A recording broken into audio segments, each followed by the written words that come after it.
또 어려서부터 성경을 알았다니 성경은 능히 너로 하여금 그리스도 예수 안에 있는 믿음으로 말미암아 구원에 이르는 지혜가 있게 하느니라.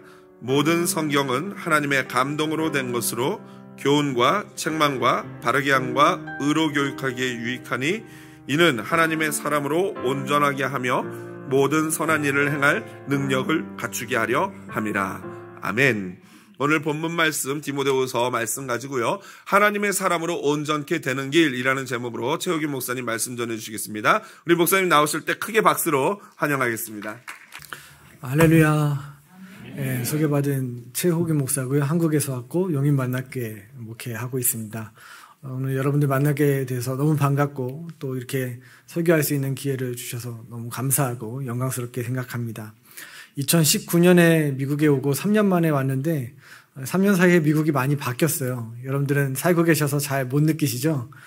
시애틀 타코마 공항도 바뀌고 고속도로에 차도 좀 많아진 것 같고 또 페드로웨이에 전철이 생긴다는 그런 소식도 들었습니다.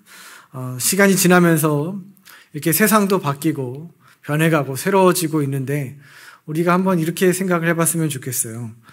과연 우리의 신앙도 변하고 있는가? 우리의 신앙도 새로워지고 있는가? 내가 이전보다 더욱더 성숙해졌는가? 내가 더욱더 예수 그리스도를 닮아가고 있는가? 우리 스스로에게 말씀을 듣기 전에 한번 질문해 봤으면 좋겠습니다. 새해가 되면 많은 그리스도인들이, 성도들이 결단하는 게 있어요. 그게 바로 성경 통독입니다. 올 한 해를 시작하면서 내가 하나님의 말씀으로 좀 성숙해야지, 신앙의 성장을 가져야지, 그렇게 결단하셨던 분들 이 자리에 계시죠? 그 중에 많이 책을 또 덮으셨죠? 네.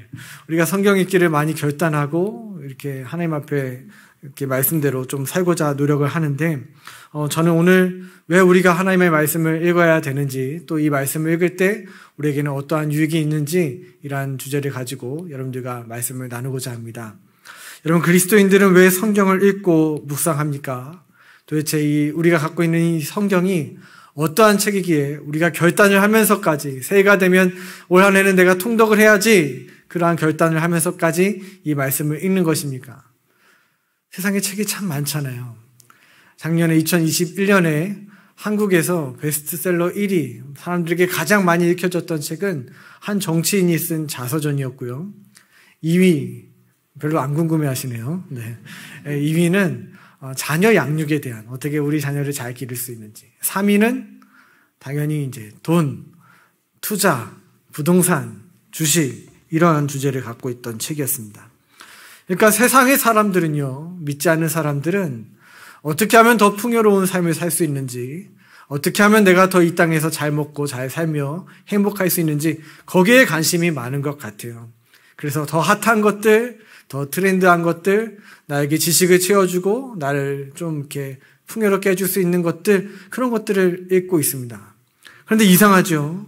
그리스도인들은 세상에 이렇게 많은 책들을 놔두고 우리에게 유익을 주는 많은 정보들을 놔두고 이 성경을 읽는다라는 거예요. 여러분, 왜 새해가 될 때마다 성경 통독을 결단하셨습니까? 우리에게는 성경에 대한 이러한 믿음이 있기 때문 아닐까요? 성경은 하나님의 말씀이다. 여러분, 그렇습니다. 성경이 살아계신 하나님의 말씀이기 때문에, 그분의 말씀이기 때문에 우리가 이것을 읽는 것이죠. 이 성경이 하나님의 말씀이 아니라면 수천 년 전에 쓰여졌던 이 책을 우리가 읽을 이유가 무엇입니까? 제가 부모님 댁에 오랜만에 방문해서 여동생이 썼던 방에서 잠을 잤는데요. 거기에는 이렇게 작은 책장이 있고 동생이 20년 전에 읽었던 책들이 거기에 책장에 꼽혀 있더라고요. 20년 전에. 그 책들의 제목이 이렇게 쓰여져 있습니다. 할 수 있다. 인터넷 쉽게 배우기. 토익 실전 연습.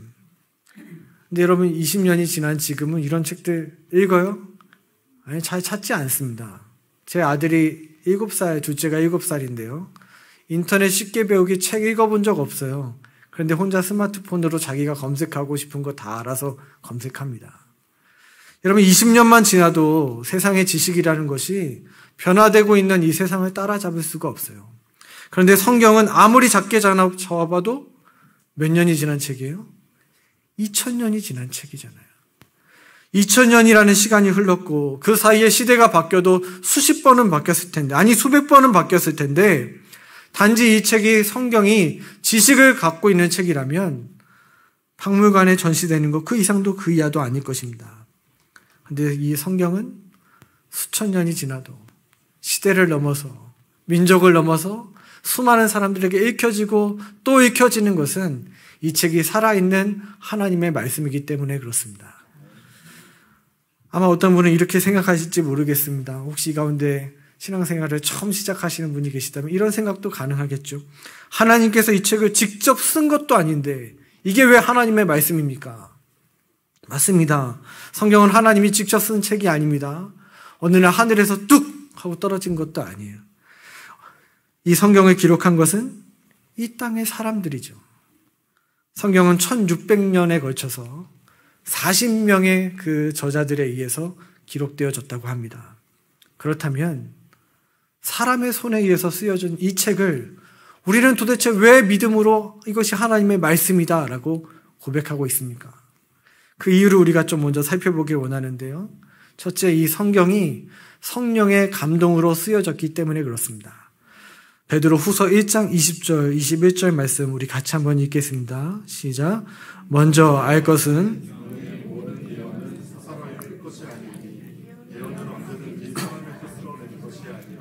오직 성령의 감동하심을 받은 사람들이 하나님께 받아 말한 것임이라. 아멘. 사람의 뜻으로 쓰여지지 않았어요. 사람의 의도를 갖고 쓴 것이 아니라 성령의 감동을 받은 사람들이 하나님께 받아 말한 것이라. 동의하십니까? 네. 그래서 성경을 읽으면 이 성경 안에서 성령의 감동하심을 우리가 느낄 수 있잖아요.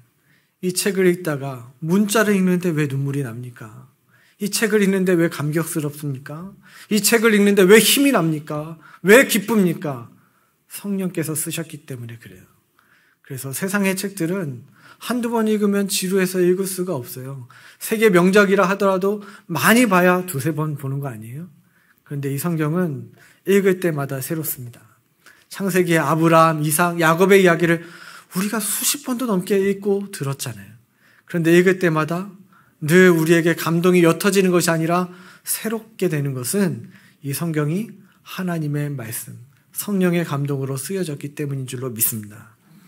두 번째, 성경이 하나님의 말씀인 이유는 성령께서 이 글들을 모으셨기 때문에 그래요. 이사야 34장 16절 말씀인데요. 제가 한번 읽어볼게요. 너희는 여호와의 책에서 찾아 읽어보라. 이것들 가운데서 빠진 것이 하나도 없고 제 짝이 없는 것이 없으리니 이는 여호와의 입이 이를 명령하셨고 그의 영이 이것들을 모으셨습니다. 아멘. 여러분, 성경이 몇 권이죠? 너무 어려워서 대답을 안 하시는 거죠? 네. 성경이 66권, 창세기부터 요한계시록까지 크고 작은 글들로 이루어져 있습니다. 66권의 책들이 어떻게 한 권의 책처럼 같은 주제를 말할 수 있을까요? 여호와의 입이 명령하셨고 성령께서 이것을 모으셨기 때문에. 여러분, 1600년에 걸쳐서 쓰여졌대요. 각기 다른 장소에서 쓰여졌어요. 마치 한국에서 쓰여지고 미국에서 쓰여진 각기 다른 장소에서 쓰여진 것처럼. 더구나 40명의 손에 기록된 책들입니다. 민족이 다른 사람들이 쓰였어요. 그런데 이 성경을 한번 생각해 보십시오. 주제가 일관되게 통일성 있게 창세기부터 요한계시록까지 한 사람이 쓴 것처럼 그렇게 성경이 쓰여져 있지 않습니까? 그 이유가 무엇입니까? 이것을 누가 모으셨다고요? 성령께서 모으셨다고요. 제가 여러분들에게 한번 숙제를 내드려 볼까요? 자, 이번 한 주 동안 한 사람교회에 대한 주제를 가지고 여러분들 한번 글을 써서 와보십시오. 다음 주에 여기서 우리가 그 글들을 읽어보면 여기에 모인 숫자만큼 다양한 내용들이 쓰였을 것입니다. 어떠한 사람은 한 사람교회 예배에 대해서 쓸 것이고, 어떤 사람은 그 소그룹 모임에 대해서, 성도의 교제에 대해서 쓸 것이고, 어떤 사람은 어저께 푸드뱅크 한 거에 대해서 쓸 것이고, 지난 여름에 성경학교에 한 것, 다양한 각자의 가치관과 생각과 그 삶의 환경에 따라서 다양한 내용들이 나오지 않겠습니까? 그런데 이 40명이 쓴 책이 성경은 한 주제라는 거예요. 왜요? 성령께서 감동으로 쓰여졌고 성령이 이것을 모으셨기 때문에 그렇습니다. 세 번째, 성경이 하나님의 말씀인 이유는요, 이 성경의 말씀이 시간을 초월하고 공간을 초월해서 모든 사람들을 위한 말씀이기 때문입니다. 여러분, 이 성경은 먼저 이 성경을 읽는 첫 번째 독자가 있어요. 그들을 가리켜 원독자라고 하죠. 성경이 쓰여졌을 때 당시에 이 성경을 받았던 사람들, 그 사람들을 가리켜 원독자라고 합니다. 로마서는 누구에게 쓰여진 책이에요? 로마 교인들에게. 고린도전서는 고린도 교회들에게. 그들의 상황에 맞게. 로마 교회는 이런 문제가 있었다고 그래요. 유대인 그리스도인들, 이방인 그리스도인들, 이들 사이에 갈등이 있었어요. 그래서 로마 교회를 향한 바울의 그 편지가 로마서예요. 고린도전서는요, 고린도전서 안에 여러 가지 분열들이 있었잖아요. 나는 개바파다, 나는 아볼로파다, 나는 그리스도파다, 또 음란의 문제들, 또 어떠한 은사가 가장 크냐, 이런 은사제일주의에 대한 문제들, 이런 거에 대해서 바울이 쓴 책이 고린도전서입니다. 이 편지를 읽었던 원독자들이 있어요. 1차적으로 편지를 받는 공동체가 있다는 거예요. 그런데 참 놀라운 것은 이 말씀이 2000년 전에 로마 교회에만 들리는 것이 아니라, 고린도 교회에만 필요한 말씀이 아니라 시대를 뛰어넘어서 21세기를 살아가는 모든 시대, 모든 교회, 모든 성도를 향한 말씀이 되고 있다는 거죠. 마치 하나님이 이 성경을 읽어보면 우리에게 편지를 보내신 것 같잖아요. 한사람 교회에게 편지를 보내신 것처럼 이 성경의 말씀을 읽다 보면 우리의 가슴이 뛰고 다시 우리가 복음 앞에 서게 되고 우리의 삶을 돌이키고 회개하게 되는 이유가 무엇입니까? 이 성경이 하나님의 말씀, 지금도 살아있어서 우리를 향한 모든 사람을 위한 하나님의 말씀이기 때문인 줄로 믿습니다. 그래서 마가복음 13장 37절은 이렇게 말씀하고 있어요. 깨어있으라, 내가 너에게 하는 이 말은 모든 사람에게 하는 말이니라 하시니라. 이 말은, 이 성경은 모든 사람에게 하는 말이니라. 그래서 이 말씀이 2000년 전에 팔레스타인 땅에 사는 사람들에게만 필요했던 말씀이 아니라 지금 미국에 살고 있는 2022년을 살고 있는 여러분들에게 필요한 말씀인 줄로 믿습니다. 제가 캐나다에 월요일, 화요일 이렇게 여행을 했는데요. 거기 호텔 숙소에 서랍에 책 한 권이 놓여져 있어요. 홀리 바이블. 시대를 뛰어넘어서 모든 사람들에게 필요한 말씀이 거기도 놓여져 있더라고요. 여러분들이 한국에 있든 미국에 있든 여러분들이 아시아 사람이든 백인이든 이 말씀이 필요한 것입니다. 왜요? 나를 창조하신 하나님의 말씀이기 때문에 이 말씀 앞에 우리가 읽고 묵상하고 귀를 기울이고 순종해야 될 줄로 믿습니다. 그렇다면 하나님께서 이 말씀을 왜 우리에게 주셨을까요? 여러분, 이 성경을 하나님 우리에게 왜 주셨을까요? 왜 우리에게 이 말씀을 주셨죠? 목적이 있을 거 아닙니까? 두 가지 정도를 나누고 싶은데 첫 번째 목적은 우리가 요한복음 20장 30절 31절 함께 소리내서 읽겠습니다. 시작. 예수께서 제자들 앞에서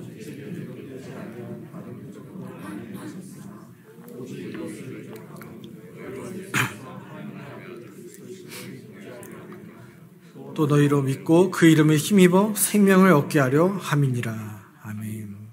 성경을 주신 목적은 예수 그리스도를 믿고 생명을 얻게 하기 위해서 이 말씀을 주셨다라는 것입니다. 그래서 여러분, 이 성경은 우리에게 단순히 지식을 채워주는 책이 아닙니다. 이 성경을 읽을 때 우리가 만나게 되는 분이 있어요. 그분이 누구십니까? 예수 그리스도. 예수 그리스도를 믿고 그 이름을 힘입어 생명을 얻게 하기 위해서. 그래서 이 성경 속에서 우리는 예수가 누구신지, 그분은 이 땅에 왜 오셨는지, 왜 그분이 십자가를 지셨고 왜 부활하셨는지, 또 그분의 죽음과 부활은 나에게 어떠한 의미가 있는지를 깨닫게 됩니다. 성경이 전하는 것은 다른 것이 아닙니다. 너희로 예수께서 하나님의 아들이심을 믿고 그 이름을 힘입어 생명을 얻게 하려 함이라. 그래서 여러분, 혹시 이 가운데 예수님을 만나기를 정말로 소망하시는 분이 계십니까? 저는 여러분들에게 확신 있게 전할 수 있어요. 이 성경을 읽으십시오. 이 성경이 여러분들을 예수께로 인도할 줄로 믿습니다. 여러분, 생명이 필요하신 분이 계십니까? 내 삶 가운데 하나님 주시는 생명이 없이 살아있으나 죽은 자처럼 이 땅 가운데 살아가고 있다면 여러분, 이 성경을 읽으십시오. 생명이 우리에게 주어질 줄로 믿습니다. 일본에 도모다카 시모지라는 그러한 사형수가 있었다고 합니다. 일본 정부는 이 사형수들을 저 일본의 북쪽 끝에 북해도의 탄광에서 이렇게 일을 하게 했는데요. 토요일이면 그 사형수촌에 많은 가족들이 이제 면회를 왔다고 그래요. 그런데 이 시모지라는 사람에게는 그 누구도 면회 오는 사람이 아무도 없었습니다. 그러던 어느 토요일 날 한 팔순 고령의 할머니가 이 허리가 굽은 채로 지팡이를 잡고 이 시모지의 면회를 왔는데 그 어머니였어요. 시모지의 어머니. 이분은 일본의 최남단 작은 섬에 사는데 최북단 북해도까지 3천리가 떨어져 있는 그 거리를 아들을 만나기 위해서 온 거예요. 근데 이 시모지가 엄마를 보고서 이렇게 미안함 때문인지 마음이 악해서인지 몰라도 왜 여기까지 왔냐고 오히려 고함을 치고 타박을 했습니다. 빨리 돌아가라고. 그래서 이 팔순 고령의 어머니는 그 무정한 아들에게 그래 곧 돌아가지만 이거는 네가 꼭 받았으면 좋겠다 하고 보따리 하나를 내려놓고 갔는데 그 보따리를 풀어보니까 그 안에 성경이 들어져 있었습니다. 아이고 그 사이에 예수쟁이가 된 모양이군. 쓴 웃음을 지으면서 이 보따리를 그냥 방 안에 갖다 놨어요. 며칠이 지나는 동안 그 성경책은 이 동료들의 담배 말이 종이로 사용되어서 시간이 지나면서 두꺼운 성경책의 많은 부분들이 잘려나가기 시작했습니다. 그것을 보는 시모지의 마음이 조금씩 흔들리기 시작했어요. 그래도 저 삼천리 저 남단에서부터 엄마가 갖다 준 책이라면 그게 무슨 책인지 한번 읽어나 볼까 하는 마음으로 이렇게 성경책을 읽기 시작했습니다. 그런데 이상하게도 성경책에서 눈을 뗄 수가 없었습니다. 예수님의 탄생, 예수님이 행한 기적들, 예수님이 하신 말씀들, 그 비유들, 그 읽다가 예수님의 십자가 이야기 거기까지 이제 읽게 되었어요. 그리고 다음과 같은 말씀을 읽었습니다. 아버지여 저희를 용서하옵소서 저들은 스스로 무엇을 하고 있는지 알지 못하나이다. 이 말씀을 읽는데 그의 마음이 녹기 시작했습니다. 그 간박한 마음이 깨지기 시작했어요. 굳은 마음이 흘러내리기 시작했습니다. 그는 이렇게 고백합니다. 나는 그 순간 읽는 것을 그만두었다. 눈물이 앞을 가려 더 이상 읽을 수가 없었다. 마치 5인치나 되는 못으로 내 마음을 꿰뚫은 것 같았다. 이것이 그리스도의 사랑이라고 불리는 것인가? 단지 알 수 있는 것은 내가 예수를 믿기 시작했다는 것이고 굳어 있었던 내 마음이 변화되었다는 사실이다. 우리 사랑하는 성도 여러분, 말씀은 우리를 예수 그리스도께로 인도합니다. 말씀은 우리의 굳은 마음을 무너뜨립니다. 말씀은 우리에게 생명을 가져다 줍니다. 여러분 말씀을 펼치십시오. 이 말씀을 읽으십시오. 생명이 이 안에 있는 줄로 믿습니다. 이 말씀을 읽을 때에 우리가 사망에서 옮겨 아버지의 영광의 나라로 들어가는 거예요. 이 말씀을 읽을 때 굳어있던 우리의 삶 가운데 죽어있던 우리의 삶 가운데 생명의 역사가 일어나게 되는 것입니다. 성경은 우리에게 생명을 주고 구원을 가져다 줍니다. 그뿐만 아니라 두 번째 목적인데요. 우리를 온전하게 한다는 거예요. 어떻게 한다고요? 성경이 하나님의 말씀이 우리를 온전하게 한다는 거예요. 우리 오늘 본문 말씀을 제가 한번 다시 읽겠습니다. 또 어려서부터 성경을 알았나니 성경은 능히 너로 하여금 그리스도 예수 안에 있는 믿음으로 말미암아 구원에 이르는 지혜가 있게 하느니라. 모든 성경은 하나님의 감동으로 된 것으로 교훈과 책망과 바르게 함과 의로 교육하기에 유익하니 이는 하나님의 사람으로 온전하게 하며 모든 선한 일을 행할 능력을 갖추게 하려 함이라. 하나님께서 우리에게 성경, 이 말씀을 주신 이유가 우리로 하여금 온전하게 하기 위해서라는 거예요. 여러분, 이 땅을 우리가 하나님의 백성답게 그리스도인답게 살아갈 수 있는 힘이 어디서 나옵니까? 우리가 이 땅을 살아갈 수 있는 기준이 어디에 있습니까? 이 하나님의 말씀 안에 있다는 거죠. 여러분, 우리 인간은요, 생각하는 대로 만들어지고 욕망하는 대로 빚어집니다. 내가 돈을 생각하고 묵상하면 내 삶이 돈을 쫓는 삶이 돼요. 내가 쾌락을 묵상하면 쾌락적인 삶을 살 수밖에 없어요. 우리의 몸도 그렇잖아요. 내가 무엇을 먹느냐에 따라 내 몸이 그렇게 만들어지고 빚어지는 거 아닙니까? 제가 미국에 가서 어머니가 주시는 고기를 잔뜩 먹었더니 2kg가 찐 것 같아요. 먹는 대로 몸이 만들어지는 것처럼 마찬가지입니다. 내 안에 무엇을 넣느냐, 내가 무엇을 보느냐, 내가 무엇을 묵상하느냐, 이거에 따라 내 삶이 달라질 줄로 믿습니다. 그렇다면 여러분은 무엇을 묵상하고 계십니까? 여러분들의 영혼에 무엇을 채우고 계십니까? 우리는 하나님의 백성이라고 하면서 이 생명의 말씀을 멀리하고 있지는 않습니까? 내 삶을 한 주간의 삶을 돌아보십시오. 우리는 부동산, 주식, 한국은 그렇더라고요. 그거 공부할 시간은 있어도 하나님 말씀 볼 시간은 없지 않습니까? 넷플릭스, 유튜브, 한국 각종 드라마 찾아보고 틈날 때마다 스마트폰을 볼 시간은 있어도 하나님의 말씀을 붙잡고 펼칠 시간은 없지 않습니까? 언젠가 저희 둘째 아들에게 제가 아들 이름이 평안이에요. 평안아, 아빠가 놀아줄까? 그랬더니 아니, 안 놀아 그러더라고요. 왜? 그랬더니 나 지금 바빠 그래요. 6살짜리가 바쁘대요. 여러분 한국에서는 유치원 6살짜리도 바빠요.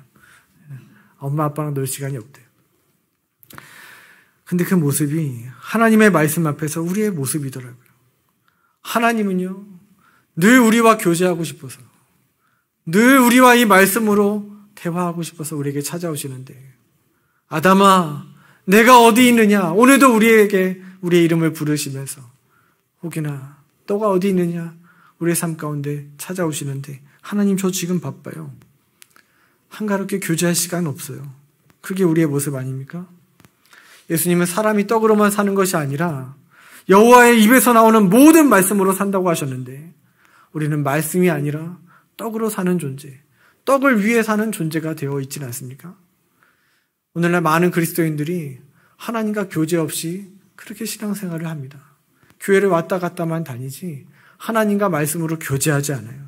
우리 사랑하는 성도 여러분, 꼭 기억하십시오. 말씀이 없는 우리의 삶은 온전할 수 없습니다. 말씀을 묵상하지 않는 삶은요, 행복할 수 없어요. 하나님과의 교제가 없고 관계가 없는 신앙생활은 공허할 수밖에 없습니다. 내 삶이 왜 이렇게 공허한가? 예수를 믿으면서도 예배를 드리면서도 왜 내 삶에 예수의 능력이 나타나지 않는가? 한번 생각해 보세요. 혹시 내 영을 내가 하나님의 말씀이 아니라 세상에 썩어져갈 육신의 것들로 가득 채우고 있지는 않은가? 이런 말씀을 묵상하는 것은 하나님과 교제하는 것입니다. 말씀을 묵상하지 않는다는 것은 하나님과 교제하지 않겠다는 것입니다. 저는 우리 한사람교회 모든 성도들이 말씀으로 하나님과 교제하시기를 축복합니다. 이 교회 안에 말씀의 교제가 가득했으면 좋겠어요. 말씀의 운동이 일어났으면 좋겠어요. 여러분들 이 큐티책 목사님이 강구하셨는데 꼭 가져가십시오. 그 말씀을 묵상하세요. 그 말씀을 붙들고 이 성경의 한 구절 한 말씀이라도 내 삶에 그 말씀이 붙들려지면 그 인생이 변할 줄로 믿습니다. 여러분 하나님 말씀 앞에 매일매일 서보십시오. 그 말씀이 우리를 비춰주신대요.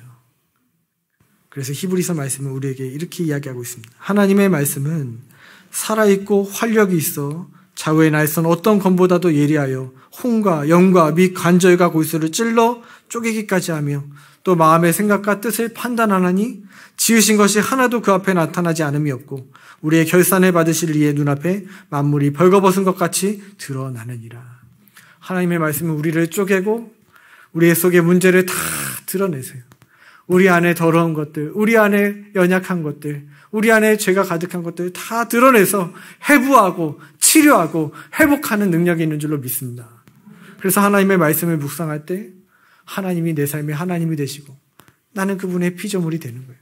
하나님의 말씀을 묵상할 때 하나님은 크게 보이고 나의 연약함은 나의 작음이 보이게 될 거예요. 하나님의 말씀을 묵상할 때 내 삶이 어디로 가야 할지 길도 보이게 되는 것입니다. 그래서 시편 기자는 이렇게 고백하죠. 주의 말씀은 내 발의 등이요 내 길에 빛이니이다. 여러분 내 인생이 어디로 가야 할지를 누구에게 묻고 계십니까? 제가 이번에 미국에 와서 운전을 이렇게 하면서 좀 다녔는데 한 번도 길을 잘못되지 않았어요. 운전 실력이 좋아서도 아니고 길을 잘 알아서도 아닙니다. 구글의 내비 아저씨가 얼마나 친절하게 알려주는지 1마일 후에 우회전하세요. 심지어는 잘못된 길로 들어서지 않도록 조심하세요. 이처럼 친절할 수가 없어요. 그런데 하나님의 말씀이 이와 같다는 거죠. 말씀이 우리의 인생에 나침반이 되고 우리 인생의 내비게이션이 되어줍니다. 저는 작년에 용인 만납교회 담임 목사로 이렇게 부임을 작년 10월에 했거든요. 이제 딱 1년이 되었습니다. 목사도 초보고 교회도 이제 2년밖에 되지 않았어요. 교회도 초보예요. 사람으로 비유하면 아직 걷지도 못하는 그 아기 수준입니다. 이 교회를 어떻게 세워야 할지, 어떤 비전으로 교회가 나아가야 할지, 어떤 사역을 해야 될지 아무것도 모른 채 그렇게 시작을 했습니다. 하루하루 한 걸음 한 걸음 발을 내딛는데, 그런데 불안하지 않았던 것은 주의 말씀이 내 발의 길이요 내 발의 등이요 내 길에 빛이 되어 주셨기 때문입니다. 우리 사랑하는 성도 여러분, 미국에서 살아가는 여러분들의 삶을 저는 다 알 수 없지만 왜 힘들지 않겠습니까? 왜 어렵지 않겠습니까? 지난 3년 동안 코로나로 인해 우리가 이렇게 변화된 삶을 살지 누가 알았겠어요? 또 앞으로 우리의 삶에 어떠한 어려움이 닥쳐올지 누가 예측할 수 있겠습니까? 그럼에도 우리가 불안하지 않은 것은, 내가 두렵지 않은 것은 주의 말씀이 내 발에 등이 되어주시고 내 길에 빛이 되어주시기 때문인 줄로 믿습니다. 말씀을 좀 정리하고자 하는데요. 여러분, 우리를 교훈과 책망과 바르게 하기에 유익한, 우리를 온전하게 하는 이 하나님의 말씀을 여러분 읽고 묵상하십시오. 이스라엘 백성들이 광야를 걸었잖아요. 그들이 광야에서 날마다 뭘 먹었어요? 만나를 먹었어요. 하늘에서 내려오는 양식. 그런데 그 양식, 육신의 양식뿐만 아니라 우리 그리스도인들은 날마다 생명의 양식, 하늘의 양식, 하나님의 말씀을 먹어야 합니다. 그래서 말씀의 사람, 성령의 사람, 성경의 사람이 되시기를 주님의 이름으로 축복합니다. 하나님은 이 성경을 통해서 여러분과 지금 교제하기를 원하세요. 이 말씀을 통해서 여러분들에게 새 생명을 주기를 원하시고, 이 말씀을 통해서 하나님은 우리에게 온전하게 하기를 원하십니다. 사형사 아들에게 삼천리 길을 걸어서 그 아들에게 성경책 한 권 주기를 원했던 어머니의 마음이 우리 하나님의 마음일 것 같아요. 혹시 이 가운데 마음이 굳어진 분들 계시다면, 예수를 믿으면서도 내 삶 가운데 생명이 없는 분들 계시다면, 내가 인생이 어디로 가야 할지 길을 알지 못해 헤매는 분들, 방황하는 분들 계시다면, 여러분 하나님의 말씀 앞에 서시기를 축복합니다. 경외함으로 그 말씀 앞에 서서 하나님께서 이 땅 가운데 하나님의 말씀을 사랑하고 그 말씀에 붙들린 한 사람 찾으실 때, 하나님, 제가 여기 있습니다. 내가 주의 말씀을 읽고 순종하여 이 말씀으로 내가 살아가겠습니다. 그렇게 결단하며 나아가는 저와 여러분 되기를 간절히 바랍니다. 우리 같이 함께 찬양하겠습니다.